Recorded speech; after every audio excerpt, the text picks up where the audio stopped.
You know, I've met many people in my life, especially those in their 40s, 50s, even 60s, who often tell me, I just want peace. I don't want to suffer anymore.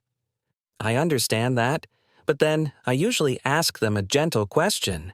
If there were no pain, how would you ever grow? Life isn't made for those who fear pain, because pain itself is the most patient teacher we'll ever have. Think about it. Every achievement, every bit of pride, every ounce of value you hold today was born from the nights you couldn't sleep, the moments you wanted to quit but didn't, and the times you fell down and still got back up. I remember a close friend of mine who lost everything when his company went bankrupt at 45. He once told me, back then I thought my life was over. But now I see it was the best thing that ever happened to me. It forced me to change. You see, sometimes pain is just life's way of pushing us to grow. As a motivational coach, I've studied a lot about positive psychology. Scientists say the human brain only truly rewires itself when we go through challenge or loss. That means when you're hurting, you're actually being reprogrammed to become stronger. So instead of running away, try smiling at your pain, just once. See it as your companion, the one who pushes you a little further, a little higher, a little closer to your best self. Pain isn't your enemy. Pain is the mirror that shows you just how strong you really are. And have you ever wondered why some people remain calm and grounded even when life hits them hard? I've met many like that, not because they were born strong, but because they learned discipline amid chaos. Discipline, it sounds rigid, but it's actually the key to freedom. We often think freedom means doing whatever we want, but the truth is the opposite. Real freedom is the ability to do what needs to be done, even when we don't feel like it. I remember one freezing morning in Toronto, minus 10 degrees, snow up to our knees. I was coaching a group of middle-aged entrepreneurs, and only 3 showed up at 6 a.m. One of them, a 50-year-old man named Martin, said to me, I don't enjoy waking up early, but I love the pride I feel knowing I've done the hardest thing of my day. That line stayed with me, because discipline isn't a chain. It's the energy of freedom. When you work, even when tired, move even when lazy, love even when hurt, you're teaching your mind, I'm in control of my life. Science backs this too. Even a small daily habit, waking up 10 minutes earlier, walking 15 minutes a day, builds what psychologists call a confidence circuit in your brain. You start to believe you can do more? So don't wait for motivation. Just act, because discipline is the deepest form of inspiration you can ever create for yourself. Now, imagine this.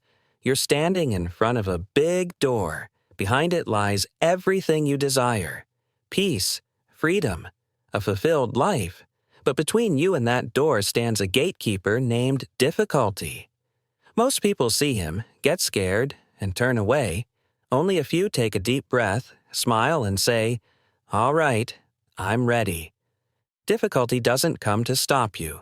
It comes to test whether you deserve what you're asking for. If what you wanted were easy, everyone would have it, and it wouldn't be valuable anymore.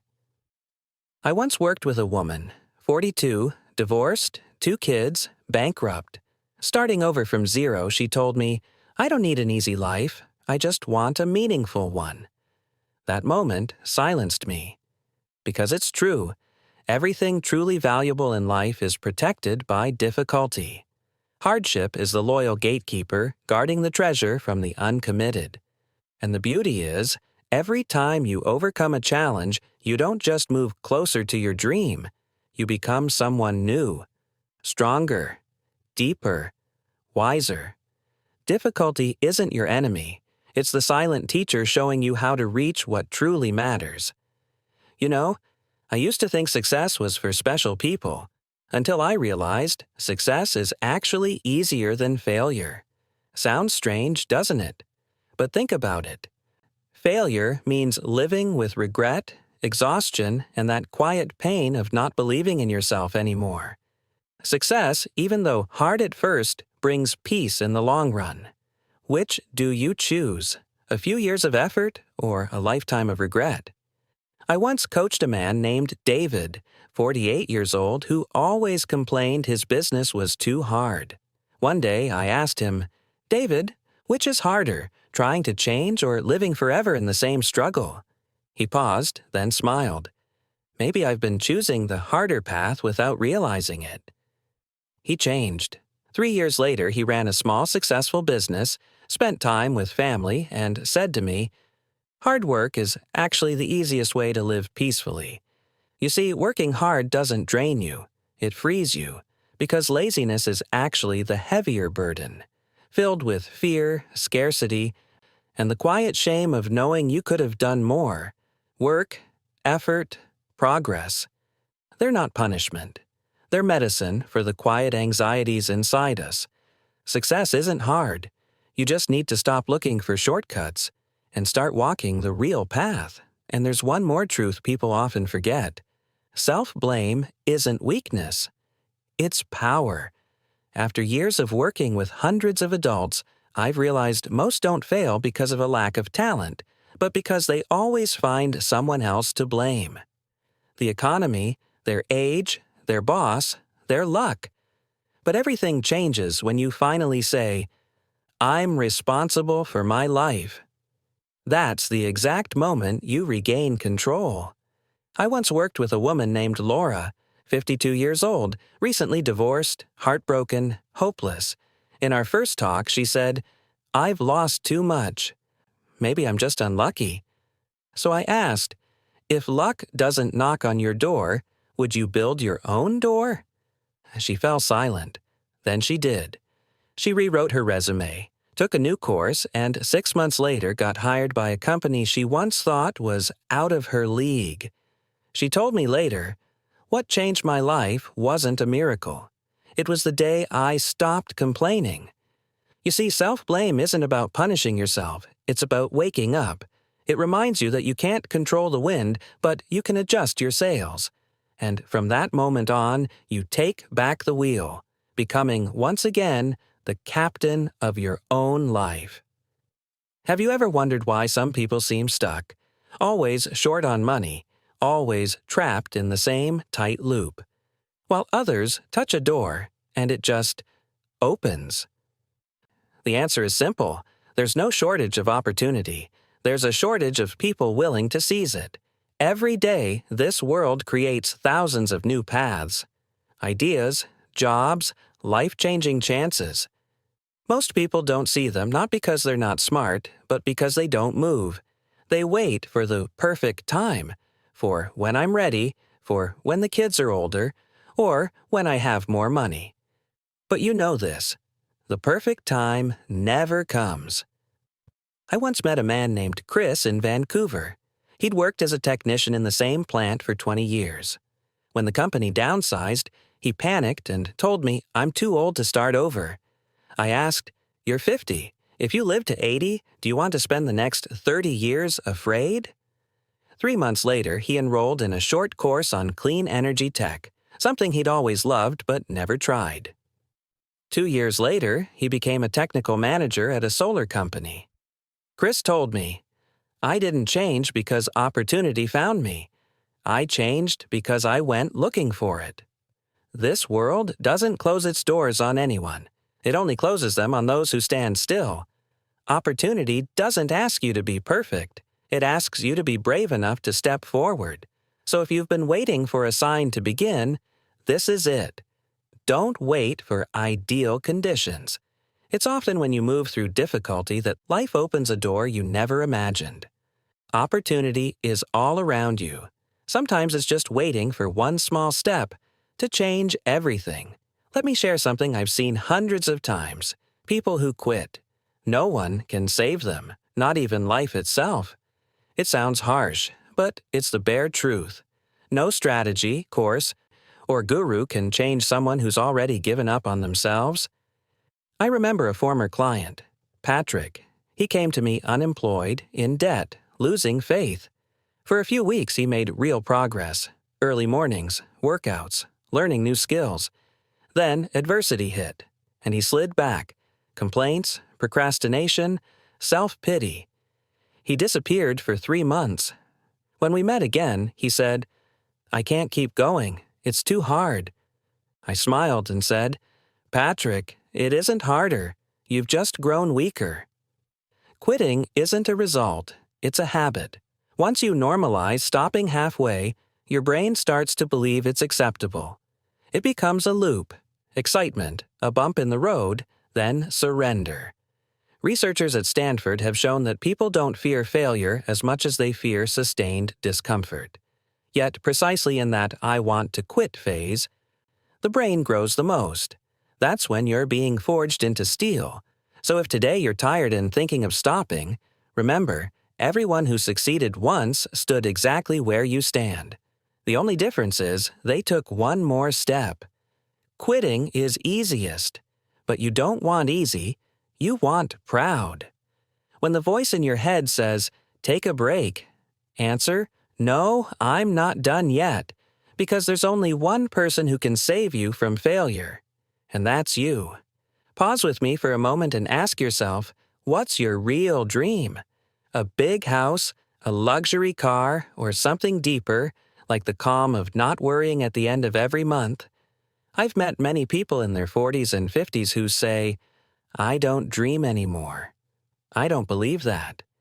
They haven't stopped dreaming. They're just tired of dreaming without change. The real dream isn't luxury, it's freedom. Freedom from anxiety, from illness, from grinding through each morning just to survive. The real dream is when your mom isn't afraid of hospital bills, when you can take a few days off without guilt, and when you know that, whatever happens, you can still stand. One of my clients, Helen, started learning design at 56 so she could work from home. She told me, "I don't need to be rich. I just want to wake up without fear." When she landed her first project, she messaged me, "I think I finally found the peace I never had when I was younger." See? Freedom is the greatest dream. And to reach it, you don't have to stand on top of the world. You just have to climb beyond your comfort zone. Science shows that inner peace doesn't come from having more. It comes from regaining control over even a small part of your life. That starts with small steps: managing your money, caring for your health, keeping promises to yourself. Remember, a dream isn't a destination. It's a state you feel along the way. If today you're still walking, still trying, still learning to stand firm, maybe you're already living that dream. A friend once told me, "I'll start when I feel motivated." I smiled. If you wait for motivation, you might never start. Motivation isn't a feeling. It's a commitment. Feelings change day to day. Commitment doesn't. It's the promise you keep to yourself, even when you don't want to. In my years of coaching, I've learned that successful people aren't always energized. They get tired, they doubt, they have days they want to quit. The difference is, they still do the work. They don't let feelings decide. They let commitment lead. One client, Robert, once told me, "I never feel motivated to work out, but I am motivated to see my daughter proud of me." That's what got him out of bed to run in the cold when no one was watching. We don't need motivation to begin. We need a big enough reason not to stop. When your effort is tied to meaning, a person you love, a dream you've avoided, your actions become stronger than your moods. Neuroscience shows that each time you do what you don't feel like doing, your brain's self-control networks grow.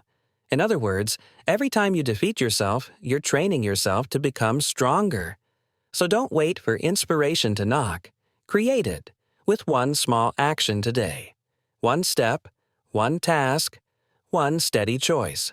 That's the spark of real motivation. Nurture that spark daily and you'll realize motivation doesn't come from outside. It's been in your heart all along, waiting for you to switch it on. Now picture this. It's a quiet evening. You're alone, looking back at your journey, the hardships, the falls, the impossible moments you somehow stood up from, and you realize everything you have today began with one small decision: not to quit. Life, in the end, is a series of daily choices. We choose action or delay, courage or fear, commitment or surrender. Those choices, not luck, shape our lives. I tell my clients, no one can live your life for you. No one can work out, read, love, or dream on your behalf. Life doesn't ask you to be perfect. It asks you to show up. One small step, one consistent act. That's how you prove you're still moving, still living with purpose. I once worked with a man named Steve, 60 years old, who said, "I think it's too late for me to start over." But he started anyway. He learned social media, began sharing stories from his carpentry trade. 3 years later, his small YouTube channel had hundreds of thousands of followers, not because he was young, but because he was authentic. What I'm saying is this: it's time to believe you still can. No one is too late, no one is too small if they're still willing to take the next step. You don't have to run, just walk. But don't stop, because when you keep going, step through fear and trust there's still something worth striving for each day. That's when you've already won, not over others, over yourself. And that, my friend, is the greatest victory you'll ever know,